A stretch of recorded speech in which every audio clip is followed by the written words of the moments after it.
आग थोड़ी ना लगाएंगे हम, पैसा बर्बाद करा हमने इनमें। एक एक रुपए जोड़ के लिए गाड़ी, ऐसा तो नहीं है कि फ्री में ले लियो। कितने लोगों को मैं देखा हूँ कि अपनी ईवी धक्के मार के लेके आते हैं, काम बीच में रुक जाता है उन लोगों का।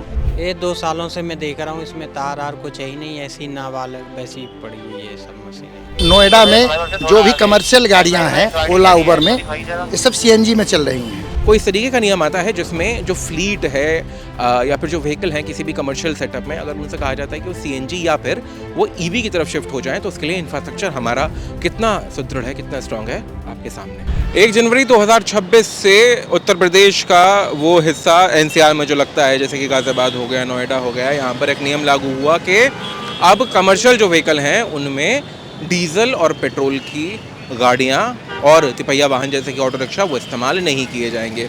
अब इसमें और भी काफ़ी सारी चीज़ें थी, जैसे कि जो कैब एग्रीगेटर्स हैं, अगर आप वो अपनी फ्लीट में कोई गाड़ी जोड़ते हैं, 4 पहिया हो चाहे तिपहिया हो, और साथ ही साथ जो फूड डिलीवरी ऐप्स हैं या कंपनीज हैं, तो वो भी या तो सीएनजी होंगी या ईवी होंगी। इसमें एक ग्रे एरिया था गिग वर्कर्स के लिए, जो अपनी बाइक से डिलीवरी का काम करते हैं, उनको भी एग्जम्प्ट किया गया है।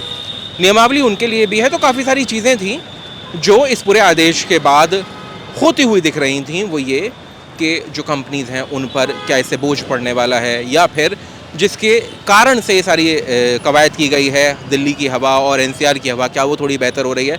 तो यही समझने के लिए सड़क पे उतरे, बात करने की कोशिश करेंगे गिग वर्कर्स से कि ये जो नियम है, अगर आने वाले समय में ये बढ़कर दोपहिया वाहन तक भी चला जाता है तो इसका क्या फ़र्क उन पर पड़ेगा, और अभी मौजूदा स्थिति में इस नियम का पालन ज़मीन पर किस तरीके से कराया जा रहा है, ये सारी चीज़ें बात करने की कोशिश करेंगे और आप तक पहुंचाने की कोशिश करेंगे। तो जैसा कि हमने आपको बताया था कि CAQM के ऑर्डर्स के बाद अभी 1 जनवरी से जो पेट्रोल और डीजल के जो वाहन हैं, 4 पहिया वाहन और तिपहिया वाहन, उनको पूरी तरह ख़त्म कर दिया गया। ख़त्म ऐसे कि अब जो फ्लीट में नए कोई भी जोड़ेगा, चाहे वो कैब एग्रीगेटर हो या फिर डिलीवरी कंपनियाँ हो, उनको केवल CNG और इलेक्ट्रिक व्हीकल ही जोड़ने होंगे। तो यहाँ कुछ गिग वर्कर्स हैं, कमर्शियल एरिया है सेक्टर 2 का, यहाँ बैठे हुए थे। थोड़ा सा उनसे समझेंगे कि उनके पास अभी क्या व्हीकल है। वैसे अभी दोपहिया वाहन को एग्जम्प्ट किया गया है। सर, अभी आपके पास कौन सा व्हीकल है? मेरे पास तो सर अभी इलेक्ट्रिक व्हीकल है। उससे पहले मेरे पास ही पेट्रोल था, लेकिन मैं पेट्रोल रख के मैं इलेक्ट्रिक व्हीकल बने ले लिया। क्यों शिफ्ट किया आपने उससे? उसमें सर एक तो पेट्रोल भी ज़्यादा मेरा खर्च हो रही थी, काम के टाइम में ऐसे मेरा पैसे भी निकल नहीं पा रही थी। अच्छा, अब ईवी ले लिया हूँ तो ईवी में मेरा पूरा पैसा मेरा बच भी जा रहा है, इसलिए मैंने ईवी लिया था। ओके, ठीक है। बस एक चीज़ मुझे थोड़ा सा ये बताएं कि जैसे अभी जो नया नियम आया है, उसके बाद अभी तो जो दोपहिया वाहन है उस पर कोई इस तरीके से सीधा वो नहीं है कि 1 तारीख से वो नहीं चलेंगे 1 जनवरी 2026 से। मगर जो व्हीकल जिनकी लाइफ पूरी हो जाएगी, जो पेट्रोल के हैं, उनको अगर आप शिफ्ट करना होगा तो सीधा सीधा या तो ईवी में या फिर CNG में शिफ्ट करना होगा। तो जैसे आप ईवी चला रहे हैं, तो क्या अभी है यहाँ पे कोई ऐसा इंफ्रास्ट्रक्चर जहाँ पे आप जाके अपना इलेक्ट्रिक व्हीकल चार्ज कर सकें? हाँ है, यहाँ पे 2 किलोमीटर में ही है। एक सेक्टर 5 में है, सेक्टर 10 में है, और सेक्टर 25 में भी लगा हुआ है हमारा व्हीकल। आप वहाँ चार्ज करते हैं? हाँ, अपना दोपहिया वाहन के लिए? हाँ, है? दोपहिया वाहन के लिए। अच्छा, जो जैसे 3 व्हीलर और ये हुआ, इनके लिए है कुछ? इनके लिए नहीं है, कहीं नहीं है कुछ ऐसा? इनके नहीं। 4 पहिया के लिए भी नहीं है? 4 पहिया का भी नहीं है। Okay okay. आप लोग भी भैया सब ये गिग वर्कर ही हैं सारे, इसी का जोमेटो इसका? आपके पास क्या है? बाइक है अपनी? बाइक, हाँ बाइक है अपनी। हाँ। तो ईवी है या फिर पेट्रोल है? पेट्रोल है। अच्छा, तो बाइक को कितना साल हो गया आपको? होगी 5 साल। 5 साल। और 2020 मॉडल। 2020 में। अच्छा, एक नियम आया है कि 1 जनवरी 2026 से जितने भी फूड डिलीवरी ऐप्स हैं या फिर कैब एग्रीगेटर्स हैं, सबको अपनी फ्लीट में केवल और केवल CNG या फिर इलेक्ट्रिक व्हीकल ही जोड़ने होंगे। अभी जो दोपहिया वाहन हैं जो चल रहे हैं वो चलते रहेंगे, मगर जब इनकी लाइफ पूरी होगी तो फिर आपको शिफ्ट करना होगा ईवी पे या CNG पे जो है। तो क्या आपको लगता है कि आप वो शिफ्ट कर पाएंगे, या फिर आसान होगा गिग वर्कर्स के लिए शिफ्ट करना? रेंटेड पे ले लो, इससे बढ़िया। इनमें आग थोड़ी ना लगाएंगे हम, पैसा बर्बाद करा हमने इनमें। एक एक रुपए जोड़ के लिए गाड़ी, ऐसा तो नहीं है कि फ्री में ले लियो। किसी ने पैसे दिए भी नहीं है हमें, फिर तो इसे हम बेचेंगे क्यों? अपनी रखूँगा अपने घर पे, और क्या। अच्छा, हाँ। तो आप जो रेंट वाली बात कह रहे हैं, व्हीकल रेंट पे मिलते हैं? हाँ मिलते हैं। अच्छा, ईवी। हाँ, उसका 200 रुपये पर रोज़ जाता है। अच्छा, तो उससे कमाई पे फ़र्क पड़ता है? जब आप एक तरफ रेंट भी लेंगे, उसका रेंट भी देना होगा, तो फिर उसके हिसाब से, जैसे कि 12 घंटे काम करते हैं, उससे बढ़िया हम 16 घंटे काम करना पड़ता है। अच्छा, 4 घंटे उसके लिए प्रेशर बढ़ेगा हम पे, और क्या। यहाँ कुछ और भी लोग हैं, उनसे ही बात करते हैं। आपने नाम बताया था? राज साहब, यही सारी चीज़ें हैं। तो अभी आपको क्या लगता है, क्या इस परिस्थिति में जो वो लोग हैं जिनका व्हीकल अभी शायद जिसकी लाइफ पूरी होने वाली है, जिनकी बाइक की, अब अगर वो आगे शिफ्ट करेंगे तो उनको या तो इलेक्ट्रिक या फिर इसी पे जाना होगा, सीएनजी पे। क्या पॉसिबल है कि आपको लगता है कि ऐसा हो सकता है, या फिर इजी है आप लोगों के लिए ऐसा कर पाना? सर मेरे हिसाब से तो ईवी उतना लोग परचेस नहीं कर रहे हैं, ज़्यादातर पेट्रोल वाली बाइक ही से लेके काम कर रहे हैं। कारण ये है कि कहीं बैटरी ख़त्म, कहीं रात में बैटरी ख़त्म हो गई तो वहाँ से अपना बाइक लेके आओ घर पे, फिर चार्ज करो, ये करो वो करो। इससे ज़्यादा अभी तो ज़्यादातर ये पेट्रोल वाली बाइक ही दिख रही है। अच्छा। स्प्लेंडर हो गया, टीवीएस हो गया, राइडर हो गई, प्लेटिना हो गया, यही सब दिख रही है ज़्यादातर। मतलब जो अच्छा माइलेज देती हैं वो। हाँ, जो ज़्यादा एवरेज देती है। मेरे हिसाब से तो पेट्रोल बंद नहीं होना चाहिए। नहीं, मतलब दोपहिया वाहन में भी हुआ नहीं है, मगर यह है कि आने वाले समय में अगर कुछ भी जुड़ता है तो वो अब इलेक्ट्रिक हो या फिर सीएनजी ही होगा। सर इलेक्ट्रॉनिक या सीएनजी पर उसकी सुविधा होना चाहिए ना, हर जगह चार्जिंग का पॉइंट होना चाहिए। जहाँ चार्जिंग का पॉइंट हो तो कितने लोगों को मैं देखा हूँ कि अपनी ईवी धक्के मार के लेके आते हैं, काम बीच में रुक जाता है उन लोगों का। तो ये थोड़ा सा डिफिकल्ट है, सही नहीं है ये। अच्छा, आपको लगता है इंफ्रास्ट्रक्चर और डेवलप करना चाहिए? हाँ हाँ सर, ईवी को लेके यही बता रहे थे कि जैसे कि कहीं पे बैटरी ख़त्म हो गया और बैटरी पॉइंट कहीं नहीं है तो उसे धक्के मार के लाना पड़ेगा बैटरी पॉइंट पे, उस पर प्रेशर पड़ेगा हमारे काम पे, हमारा काम भी नुकसान होगा और उसके बाद धक्के मार के लाना भी पड़ेगा, चार्ज भी करना पड़ेगा, वो भी टाइम वेस्ट होगा। इसलिए ये भी बेटर नहीं है इसमें। आप क्या कह रहे थे जी, आप बताएं वैसे। ये सक्सेस नहीं है गाड़ियाँ बैटरी वाली। हाँ तो हमें मुखारबिंद। हेलो भाई, हाँ जी। बैटरी वाली सक्सेस नहीं है गाड़ियाँ। कारण ये है जैसे कि 20 किलोमीटर का ऑर्डर बच गया, एक बात बता रहा हूँ। 20 किलोमीटर का ऑर्डर बचता हाँ है? हाँ बचता है, क्यों नहीं बचता, 15 बच जाता है, 16-21 हो जाता है कभी कभी। और लोटा फेरी 40 किलोमीटर हो गया हमारा, ठीक है, अप डाउन में। अगर ये गाड़ी हम लेके जाएंगे, बैटरी चलती है 50 किलोमीटर, फिर 10 किलोमीटर पे फिर हम चेंज करेंगे ना उसे, बैटरी पॉइंट मिला नहीं मिला, ये भी तो होता है। तो लंबी दूरी के लिए आप ऐसा नहीं रख सकते हैं? लंबी दूरी के लिए है ही नहीं है। आपके पास ऑप्शन होता है कि आप अपने हिसाब से जो आपके ऑर्डर्स हैं उन्हें चूज कर सकें कि लंबी दूरी का नहीं चूज करना है मुझे, मैं इसी एरिया में डिलीवर करूंगा। नहीं, ऐसा नहीं है, जो जहाँ का बजा है वहाँ का लेके जाओ, वो आपको उठाना ही पड़ेगा। हाँ। और आज नहीं उठाते हैं तो डिनाइल करना पड़ेगा, आईडी बंद हो जाती है हमारी। कितने डिनाइल पर? 1 या 2? 2 पे डिनाइल पे आईडी बंद हो जाएगी 2 हमारी। डिनाइल। अब कारण कुछ भी हो उसके पीछे? हाँ, कुछ भी कारण हो, बाइक इशू हो, चाहे व्हीकल इशू हो, चाहे ऑर्डर इशू हो, चाहे ट्रैफिक हो, उसके चक्कर में डिनाइल करना पड़ेगा तो पेनल्टी लगती है, खा जाते हैं हमारी, इंसेंटिव भी लग जाती है। और आईडी कब बंद होती है? सर आईडी डिनाइल पे बंद होती है 15 मिनट के लिए, उसे चालू कर सकते हैं तुरंत, बट उसमें क्या है कि फिर ऑर्डर फिर हमें नहीं मिलता है, उसमें भी नुकसान है हमारा। अच्छा, वो एल्गोरिदम में पीछे चला जाता होगा, फिर आपके पास ऑर्डर नहीं बचते होंगे। 1 घंटा बैठना पड़ता है कम से कम। 1 घंटा। तो इलेक्ट्रिक इन अ नटशेल, एकदम बिल्कुल आसान भाषा में, क्या इलेक्ट्रिक व्हीकल डिलीवरी एप्स के लिए कारगर हैं? आपको लगता है काम है भी और नहीं भी है? सर मेरे हिसाब से तो छोटी दूरी के लिए कारगर है, बट अगर 10 किलोमीटर से आगे जाते हैं तो उसके लिए कारगर नहीं है। 10 किलोमीटर से आगे रहते तो नहीं है? नहीं है। ओके।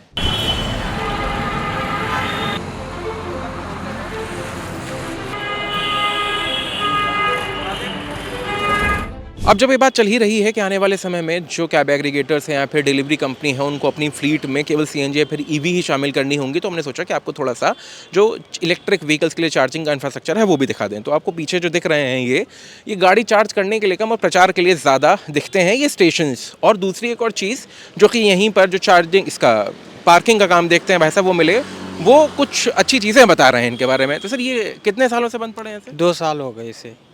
2 साल हो गए। और इसके तार जो कटे हुए हैं वो? ये 2 सालों से मैं देख रहा हूँ, इसमें तार आर कुछ है ही नहीं, ऐसी नाबालग वैसी पड़ी हुई है सब मशीनें। अच्छा, इसके तार भी काट के ले गए क्या? हाँ, लोग ले गए होंगे। 2 साल से ही मैं कटा हुआ देख रहा हूँ जब से। कभी यहाँ पे चार्जिंग होती हुई देखी है आपने? नहीं, कभी नहीं देखी। तो ये आप सुन सकते हैं कि ये चार्जिंग स्टेशंस बने तो थे, और नोएडा देख सकते हैं आप, एक्सीलेंस वो भी पूरा नहीं दिख रहा है क्योंकि ऊपर प्रचार के लिए कोई पम्फलेट लगे हुए हैं। तो अगर कोई इस तरीके का नियम आता है जिसमें जो फ्लीट है या फिर जो व्हीकल हैं किसी भी कमर्शियल सेटअप में, अगर उनसे कहा जाता है कि वो सीएनजी या फिर वो ईवी की तरफ शिफ्ट हो जाएं, तो उसके लिए इंफ्रास्ट्रक्चर हमारा कितना सुदृढ़ है, कितना स्ट्रांग है, आपके सामने है।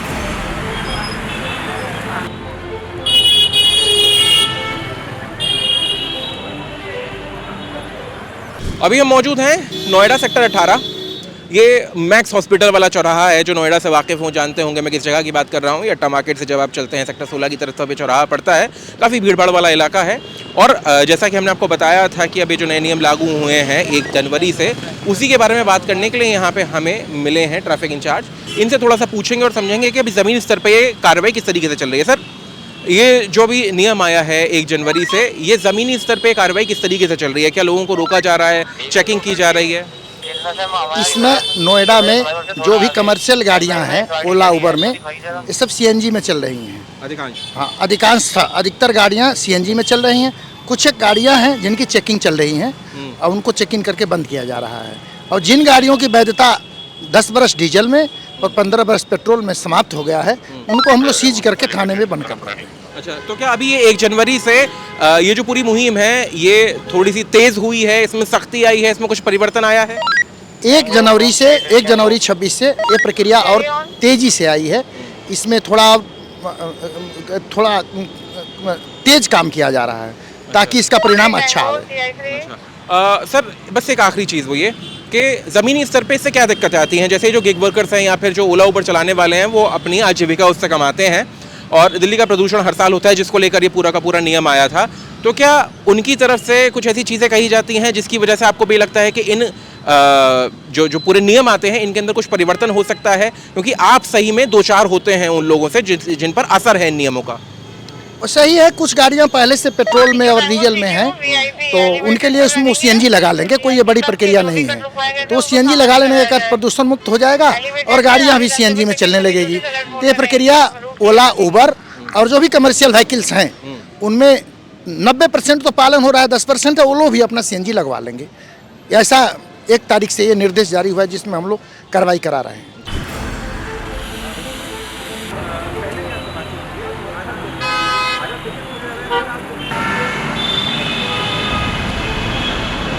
हमारे साथ रविकांत जी हैं जो कि कैब ड्राइवर हैं। रवि, सब में ओला उबर रैपिडो सब में चलाते हैं आप? जी, सब में चलाते हैं। अच्छा, तो ये जो नियम जिसके बारे में अभी आपको बताया कि 1 जनवरी से जिस तरीके से ओला उबर कैब एग्रीगेटर्स और जितने भी डिलीवरी कंपनीज हैं सब में बदलाव आया, आप पर कैसे फ़र्क डालता है ये? आप कैसे फ़र्क पड़ेगा? ये रेट कम की वजह से नहीं, रेट कम नहीं, मतलब उन्होंने बोला है कि ओला उबर में केवल सीएनजी और इलेक्ट्रिक ही वाहन जो है इस्तेमाल होंगे और केवल उसी में नहीं, जो आपकी डिलीवरी ऐप्स हैं उनको भी सबको अब केवल सीएनजी और इलेक्ट्रिक ही इस्तेमाल करना पड़ेगा। और दूसरा साथ ही साथ वो 15 साल और 10 साल वाला नियम तो है ही, है ना? ये आप पे इसका फ़र्क पड़ता है? किसी तरीके से? नहीं, फिर नहीं, कोई फ़र्क नहीं है। कोई फ़र्क। और आपको क्या लगता है कि इस नियम से जो हवा को लेकर ये चीज़ें कही गई हैं, तो क्या थोड़ा बेटर होगा, इससे सही हो पाएगा? बिल्कुल होगा सही। अच्छा, आपकी गाड़ी को अभी ज़्यादा समय नहीं हुआ है, आपने बताया 4था महीना है। अगर आपकी गाड़ी 15 साल पूरी कर जाती है और क्योंकि कैब में है तो चलती भी बहुत ज़्यादा है, तो आपको क्या लगता है कि उस नियम के तहत 15 साल वाले नियम के तहत आपको जब दोबारा नई गाड़ी लेनी होगी तो क्या वो नियम आपको सही लगता है? उससे आपको कोई दिक्कत है? नो, कोई दिक्कत नहीं। वो ठीक है, 15 साल में बदल देंगे गाड़ी? जी जी जी।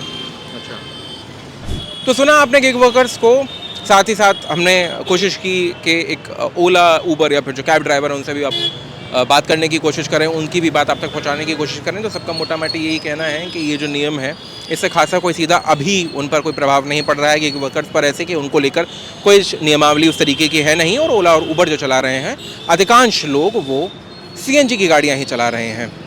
वहीं जब बात आती है प्रशासन की तो हमने उनका भी रुख जानने की कोशिश की, तो उनका भी यही कहना है कि अभी ज़मीन पर वो गाड़ियाँ जिनकी लाइफ साइकिल पूरी हो चुकी है, 15 साल पेट्रोल और 10 साल डीजल, उनको चिन्हित किया जा रहा है, उनकी चेकिंग की जा रही है और उनके ऊपर जो न्यायोचित कार्रवाई है वो की जा रही है। बाकी इस पूरे फैसले में या फिर इस जो पूरा नियम है इसमें अगर कोई बढ़ोतरी होती है इसमें या फिर कोई तब्दीली आती है तो एक बार फिर उतरेंगे सड़क पर और फिर आपको दिखवाएंगे कि क्या है ज़मीनी हकीकत। तब तक के लिए आप अपना सहयोग लाइक शेयर कमेंट सब्सक्राइब के रूप में हमारे साथ बनाए रखें। कैमरे के पीछे है मेरे सहयोगी रति, मैं हर्षवर्धन सिंह, DH के लिए नोएडा।